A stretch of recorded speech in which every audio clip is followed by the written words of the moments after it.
ए पवित्र तुलसी की केतेबेले गणेश को अर्पण करिवे नाही। श्री गणेश तुलसी माता को अभिशाप देइछन्दी, हे तुलसी माता आपण श्रीकृष्ण प्रिय जगन्नाथ प्रिय हेले मध्य केतेबेले मो पूजारे आपण कलिजुगरे लागिवे नाही। थरे माँ तुलसी गंगा नदी कूल बुलुथिले। भगवान श्री गणेश आज्ञा ब्रह्मचारी रूप धारण करी शरीर एक चंदन बोली सेठी बसिकरी ध्यान करुथिले।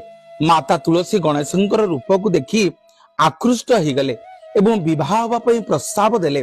श्री गणेशंकर ध्यान रे भग्न आसला बोली माता तुलसी के से बहुत अपमान देले एवं विवाह करिया पे मना कर देले। माता तुलसी गणेश को सेठी रागी जाई अभिशाप देले, हे गणेश तमे आज जो ब्रह्मचारी हबा को कहूच तमर दिने दीटा स्त्री हबो, तमे जोड़े स्त्री की बाहा हबो। गणेश मध्य रागी जाई तुलसी माता को अभिशाप देले जे तमे मर्त्य